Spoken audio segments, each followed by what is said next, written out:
প্ৰিয় শিক্ষাৰ্থীসকল, আজি মই এই ভিডিঅ'টোত যিসকল শিক্ষাৰ্থীয়ে চৰকাৰী চাকৰিৰ বাবে আবেদন কৰিছে, ADRE 3rd grade 4th grade চাকৰিৰ বাবে আবেদন কৰিছে, তেওঁলোকৰ বাবে এই ভিডিঅ'টো। আজি এই ভিডিঅ'টোত মই আলোচনা কৰিছোঁ, শৰাইঘাটৰ ৰণত আহোমৰ হাতত কোন পৰাজয় হৈছিল? এনচাৰটো হ'ল মোগল।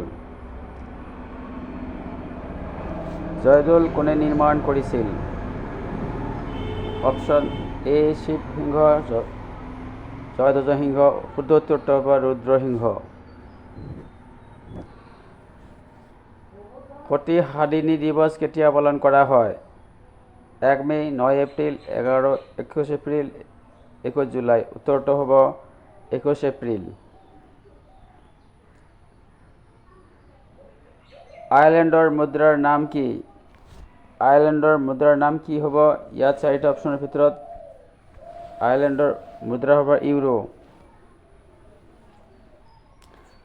আমেৰিকা যুক্তৰাষ্ট্ৰৰ মুদ্ৰাৰ নাম কি? আমেৰিকা যুক্তৰাষ্ট্ৰৰ মুদ্ৰাৰ নাম হ'ল ডলাৰ। মুম্বাইৰ পুৰণি নাম কি? শুদ্ধ এনচাৰটো হ'ব মুম্বাইৰ পুৰণি নাম বোম্বাই। দিল্লী কোনখন নদীৰ পাৰত অৱস্থিত? শুদ্ধ উত্তৰটো হ'ব যমুনা। হৰ্ষচৰিত কাৰ ৰচনা? ইয়াত বাণভট্ট হ'ব এনচাৰ এইটো। ত্ৰিপুৰাৰ ৰাজধানী কি? ইয়াত শুদ্ধ উত্তৰটো হ'ব আগৰতলা। গোৱাৰ ৰাজধানী কি? পানাজী। গোৱাৰ ৰাজধানী হ'ল পানাজী। গাখীৰ দৈ হোৱাৰ কাৰণ কি? ইয়াত শুদ্ধ উত্তৰটো হ'ব বেক্টেৰিয়া। তলৰ কোনটো বেমাৰ ভাইৰাছৰ বাবে নহয়? ইয়াত শুদ্ধ উত্তৰটো হ'ব টাইফয়েড। বিশ্ব ৰেডিঅ' দিৱস কেতিয়া পালন কৰা হয়? শুদ্ধ উত্তৰটো হ'ব 13 ফেব্ৰুৱাৰী। আন্তৰ্জাতিক নাৰী দিৱস কিমান তাৰিখে পালন কৰা হয়? ইয়াত শুদ্ধ উত্তৰটো কি হ'ব? 8 মাৰ্চ। Option A. খালী চকুৰে কোনটো গ্ৰহ দেখা পোৱা যায়? ইয়াত শুদ্ধ উত্তৰটো হ'ব অপশ্যন এ শুক্ৰ। শোণিতপুৰ কোন ৰাজ্যৰ ৰাজধানী আছিল? ইয়াত শুদ্ধ উত্তৰটো হ'ব অপশ্যন বি বানৰজাৰ। উত্তৰ ভাৰতৰ ভাস্কৰ বৰ্মন সমসাময়িক ৰজা কোন আছিল? Answer Harshavardhan. Option C. Next question, খোৰা ৰজা নামেৰে জনাজাত আহোম ৰাজবংশৰ ৰজা কোন আছিল? ইয়াত 4টা অপশ্যনৰ ভিতৰত অপশ্যন এ চুকামফা এইটো শুদ্ধ এনচাৰ। Option A. কোচ ৰাজবংশৰ প্ৰথম ৰজা কোন আছিল? ইয়াত শুদ্ধ উত্তৰটো হ'ব অপশ্যন বি বিশ্ব সিং। গোহাঁই কমল আলী পট্ট কাৰ ৰাজত্বকালত নিৰ্মাণ কৰা হৈছিল? ইয়াত 4টা অপশ্যনৰ ভিতৰত শুদ্ধ অপশ্যনটো এ নৰনাৰায়ণ। কোন ঠাইত আহোম আৰু মোগলৰ মাজত প্ৰথম যুদ্ধ হৈছিল? ইয়াত শুদ্ধ উত্তৰটো হ'ল Bharali. Option B. Next question, কোনজন আহোম ৰজাই প্ৰচাৰ প্ৰথাৰ প্ৰচলন কৰিছিল? ইয়াত শুদ্ধ উত্তৰটো হ'ব প্ৰতাপ সিং।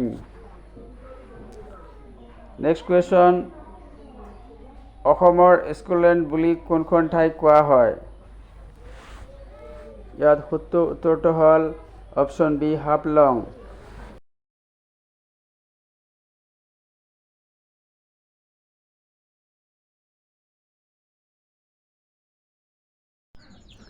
তলৰ কোনখন ঠাইত মুদ্ৰা কইন প্ৰস্তুত কৰা কাৰখানা আছে? ইয়াত শুদ্ধ উত্তৰটো হ'ব অপশ্যন বি কলকাতা। নীতি আয়োগৰ অধ্যক্ষ কোন? ইয়াত শুদ্ধ উত্তৰটো হ'ব অপশ্যন এ প্ৰধানমন্ত্ৰী। ইংৰাজী ইনভাইৰনমেণ্ট শব্দটো কোন ভাষাৰ পৰা অহা? এইটো ফৰাচী ভাষাৰ পৰা অহা, গতিকে option C is the correct answer. Option D ফৰাচী। নৰ্মদা বাচাও আন্দোলন কেতিয়া আৰম্ভ হৈছিল? ইয়াত চাৰিটা অপশ্যনৰ ভিতৰত শুদ্ধ উত্তৰটো হ'ব অপশ্যন চি 1990 চনত। প্ৰথম অসমীয়া ছপা পুথিখনৰ নাম কি? উত্তৰ ধৰ্ম পুস্তক। চিৰাজ নাটকখনৰ নাট্যকাৰজন কোন? ইয়াত শুদ্ধ উত্তৰটো হ'ব ফণী শৰ্মা। বৰ্তমান অসমৰ সৰ্বাধিক জনসংখ্যাৰ জিলা কোনখন?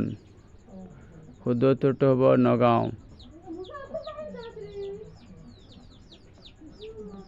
কেৱল মহিলাৰ বাবে প্ৰকাশিত অসমীয়া বাতৰি কাকতখনৰ নাম কি? ইয়াৰ শুদ্ধ উত্তৰটো হ'ব অপশ্যন এ উৰুলি।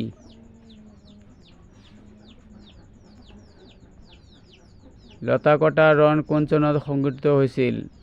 ইয়াত চাৰিটা অপশ্যনৰ ভিতৰত কোনটো হ'ব? ইয়াৰ শুদ্ধ উত্তৰটো হ'ল অপশ্যন চি।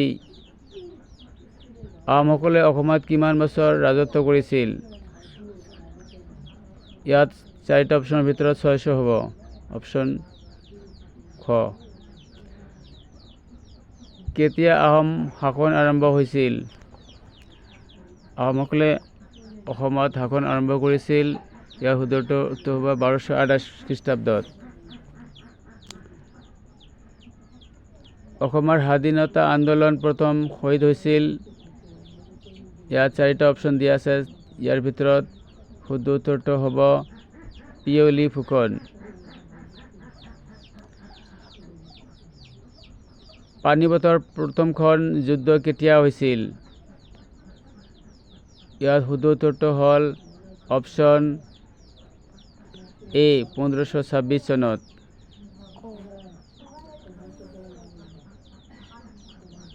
মানে কেইবাৰ অসম আক্ৰমণ কৰিছিল? মানে অসম 3বাৰ আক্ৰমণ কৰিছিল। শুদ্ধ উত্তৰটো গ। অসমলৈ কোনে মান আনিছিল? শুদ্ধ উত্তৰটো হ'ব বদন চন্দ্ৰ। 92 সন্ধি কেতিয়া হৈছিল? শুদ্ধ উত্তৰটো হ'ল 1826 খ্ৰীষ্টাব্দত। Option A. ভিডিঅ'টো দ্বাৰা উপকৃত হ'লে চেনেলটো ছাবস্ক্ৰাইব কৰিব। ধন্যবাদ।